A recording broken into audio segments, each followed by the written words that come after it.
Hello everyone. फिर से स्वागत है आपका अपने चैनल इनपुट मैथ्स में और इस सीरीज में जिसमें हम क्लास 12th का chapter 5 continuity and differentiability discuss कर रहे हैं। तो सो फार हम क्या देख चुके हैं? हम देख चुके हैं कंटिन्यूटी क्या होता है और उस पर बेस्ड कुछ एग्जांपल्स और कुछ और टॉपिक जैसे कि अलजेब्रा ऑफ कंटीन्यूअस फंक्शन और कंपोजिट फंक्शन के बारे में।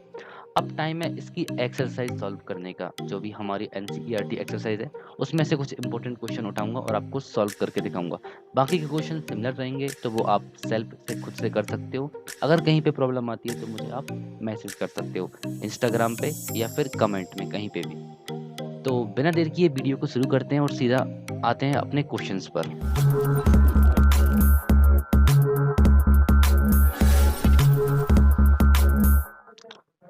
तो हम आ चुके हैं हमारी एनसीईआरटी एक्सरसाइज 5.1 पे। क्वेश्चन नंबर 1 देखते हैं क्या कहता है। प्रूव दैट द फंक्शन, आपको एक फंक्शन गिवन है F X is equal to 5x-3।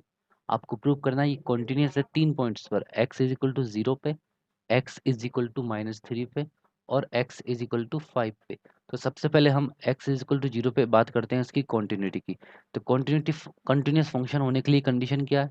उसकी लेफ्ट हैंड लिमिट मतलब 0 माइनस एफ एक्स इक्वल होनी चाहिए राइट हैंड लिमिट के x tends to 0 plus F X, और ये इक्वल होना चाहिए फंक्शन की वैल्यू उस पॉइंट पर। ये कंडीशन सेटिस्फाई होती है तो हम कह सकते हैं हमारा फंक्शन कैसा है, कॉन्टिन्यूस है। तो इसको चेक कर लेते हैं।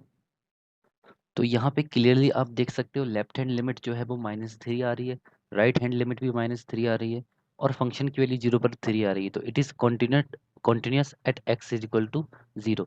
अब सिमिलरली आप x इज इक्वल टू -3 और x इज इक्वल टू 5 के लिए चेक कर सकते हो। They all are same. तो बेसिकली जब आप सॉल्व करोगे तो आप पाओगे कि ये इन पॉइंट्स पर भी आपके कॉन्टिन्यूस हैं। तो कहने का मतलब क्या है, जो हमारा एफ एक्स था ना, वो कैसा फंक्शन था? वो फंक्शन था polynomial function.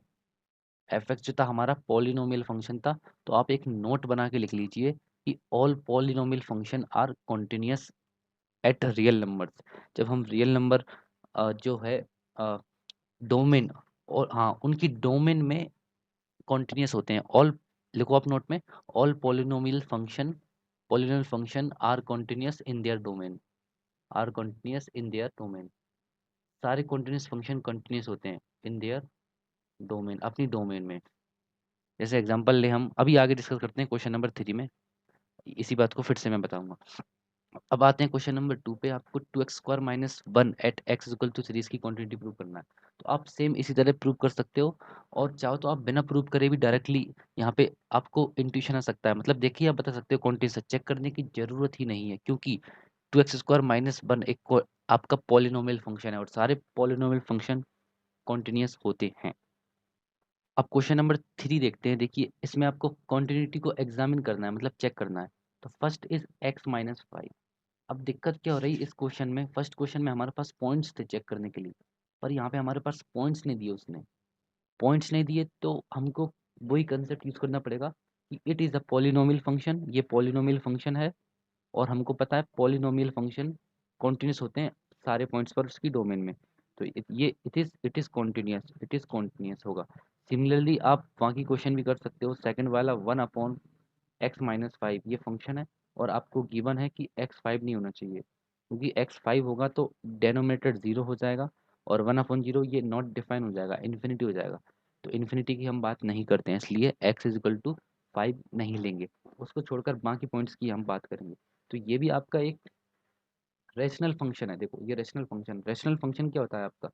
P x upon Q x के फॉर्म में। और यहाँ पे पी एक्स भी एक पॉलिनोमियल फंक्शन होना चाहिए और क्यू एक्स भी एक पॉलिनोमियल फंक्शन होना चाहिए। तो पॉलिनोमियल अपॉन पॉलिनोमियल, ये भी आपका एक पॉलिनोमियल फंक्शन है और ये भी पॉलिनोमियल फंक्शन है। तो रेशनल फंक्शन जो होता है वो भी आपका कॉन्टिन्यूस होता है at all points in its domain. तो आपने दो बात सीखी, पॉलिनोमियल फंक्शन कॉन्टिन्यूस होता है और रेशनल फंक्शन भी कॉन्टिन्यूस होता है।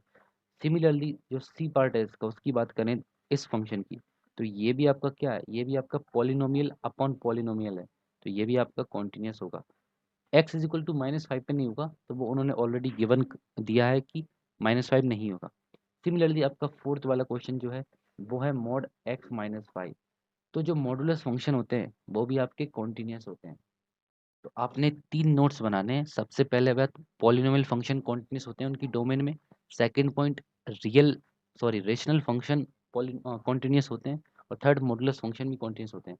क्यों होते हैं? अगर इसके ग्राफ को हम देखें तो ग्राफ कैसा बनेगा, देखिए यहाँ से स्टार्ट होता है, 0 पे बनता है, लेकिन ये -5 है। जब आप अब x की जगह 5 रखोगे तो आपको 0 मिलेगा। मीन्स यहाँ पे, यहाँ से ग्राफ का एज होगी, तो इस तरह का ये ग्राफ बनेगा। ऐसा, इस तरह का ये ग्राफ बनेगा। तो देखो ये कॉन्टिन्यूस है ना, बिना पेन उठाए हमने बना लिया। तो इस तरह से हम कॉन्टिन्यूटी को चेक करते हैं। तो पॉलिनोमियल फंक्शन, रेशनल फंक्शन और मॉडुलस फंक्शन, तीनों फंक्शन कैसे होते हैं? कॉन्टिन्यूस होते हैं। अच्छा एवरीवन, अच्छा गाइज, अभी आपको एक इंटरेस्टिंग बात बताता हूँ। जैसे अभी हम जिन फंक्शन की क्वांटिटी हमने चेक करी है अभी तक, वो फंक्शन आपके, देखो आपके वो फंक्शन इस तरह के नहीं है। जैसे हमने कुछ एग्जांपल देखे थे ना, फंक्शन की 2 डेफिनेशन होती हैं। F X is equal to, एक ये होती है और दूसरी ये होती है। और यहाँ पे कुछ कंडीशन थी कि अगर एक्स 0 से बड़ा हो तो ये लेना है, और 0 से छोटा हो तो ये लेना है। इस तरह जब डेफिनेशन आपकी 2 आती है ना, मल्टीपल, तो आपको एक्स के अकॉर्डिंग उसकी डेफिनेशन चूज करनी पड़ती है, ये लेना है कि ये लेना है। ये आगे क्वेश्चन आएंगे, लेकिन अभी तक हमने क्वेश्चन कैसे देखे? हमने कोई यहाँ पे चूज करने की बात ही नहीं करी। जो अभी तक जो क्वेश्चन थे वो सिंगल डेफिनेशन वाले थे। तो जब सिंगल डेफिनेशन वाले क्वेश्चन होते हैं ना, तो हमको लेफ्ट हैंड लिमिट और राइट हैंड लिमिट सेपरेटली निकालने की जरूरत नहीं पड़ती। हम चाहें तो सीधा लिमिट अकेले निकालो। ठीक है, बात समझ में नहीं आई? अभी बताता हूँ आपको क्वेश्चन नंबर 4 की हेल्प से। तो ये आपको x की पावर n फंक्शन दिया है, x is equal to n पे आपको चेक करना है, प्रूव करना है कि ये कॉन्टिन्यूस है। ठीक है, तो कैसे प्रूव करेंगे? देखो, limit, left hand limit, right hand limit आपको अलग से सेपरेट जरूरत नहीं है। आप सीधा लिमिट निकालो, डायरेक्ट लिमिट निकालो, x टेंड्स टू इसी पॉइंट पे डायरेक्ट n पर। ठीक है, एफ एक्स। तो क्योंकि ऐसा क्यों कर रहे हैं हम?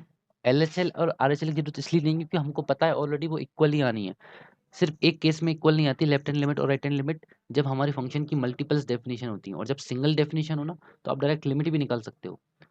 ठीक है, तो किसी किसी क्वेश्चन में तो left hand limit, right hand limit easy होता है। इसमें थोड़ा सा आपको कंफ्यूजिंग हो जाएगा अगर आप LHL RHL करोगे, तो आप डायरेक्ट लिमिट निकालो। Limit x tends to n F X. तो ये कितना आएगा? Limit x tends to n, F X की वैल्यू रख दो x की पावर n।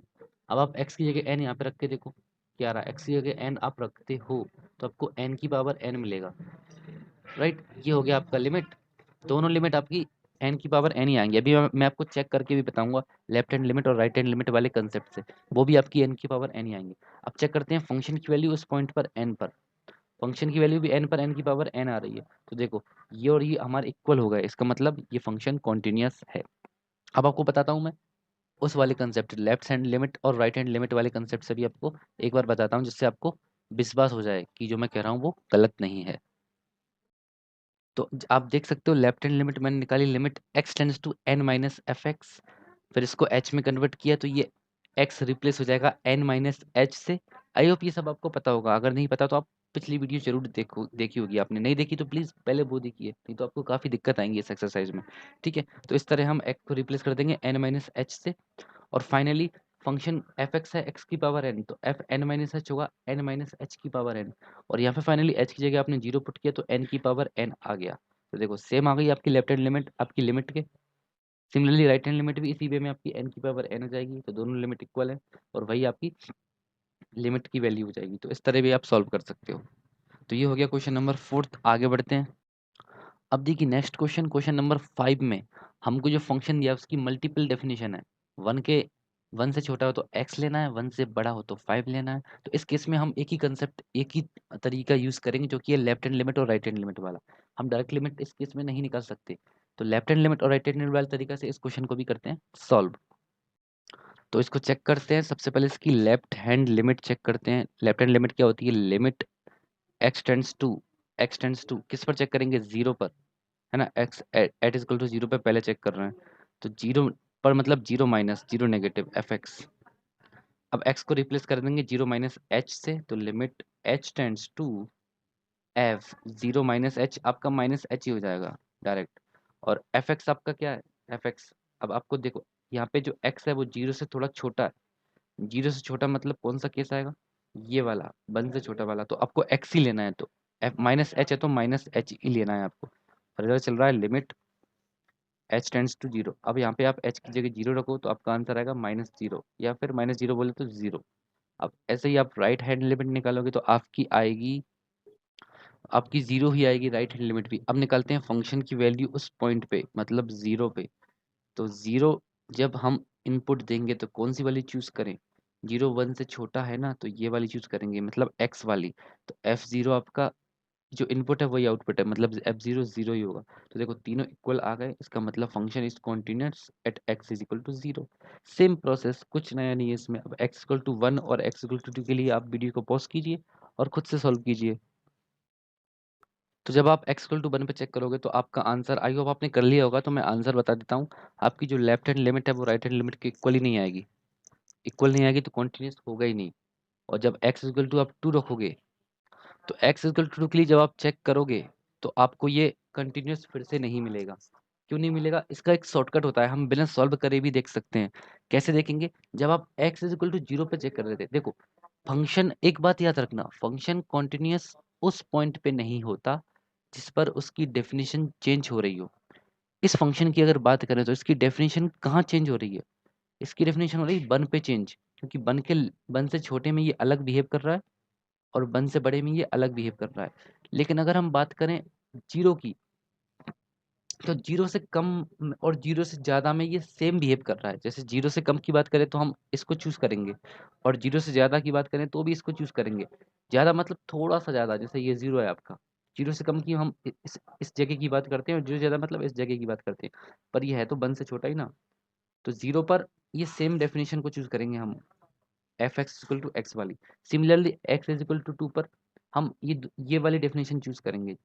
2 से थोड़ा-सा कम में भी यही चूज़ करेंगे, और 2 से थोड़ा-सा ज़्यादा में भी यही चूज़ करेंगे। जब हम सेम डेफिनिशन चूज़ कर रहे हैं तो ऑब्वियसली वो फंक्शन कंटीन्यूअस होगा ही। क्यों होगा कंटीन्यूअस? क्योंकि उसकी लिमिट जो है वो सेम आएगी, दूसरी पहली बात, और दूसरी बात वही इसकी डेफिनेशन हो जाएगी। तो ये आपका एक शॉर्टकट है, लेकिन आपको पूरा सॉल्व करना है एग्जाम में। ये आप देख के बता सकते हो, ये ओटी के लिए आपको काम आएगा, मल्टीपल चॉइस क्वेश्चन के लिए, कि अगर फंक्शन की लेफ्ट हैंड लिमिट उस पॉइंट पर जिस पर चेक कर रहे हैं उसके लेफ्ट और राइट में अगर बिहेवियर चेंज नहीं हो रहा है तो समझा वो कॉन्टिन्यूअस है। डिसकंटिन्यूटी के चांस तभी होते हैं, तो उसी पॉइंट पर होते हैं जिस पॉइंट पर उसका बिहेवियर चेंज होता है। यहाँ पे क्लियरली 1 पे चेंज हो रहा है बिहेवियर, तो 1 पे डिसकंटिन्यूअस में और मे नॉट बी डिसकंटिन्यूअस। तो हमने चेक किया तो 1 पे क्या मिला? डिसकंटिन्यूअस मिला।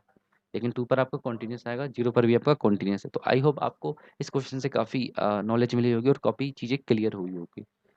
तो अभी कुछ और क्वेश्चंस भी बाकी हैं, वो अगले पार्ट्स में देखेंगे। वीडियो काफ़ी लंबी हो रही है, तो मिलते हैं अगली वीडियो में।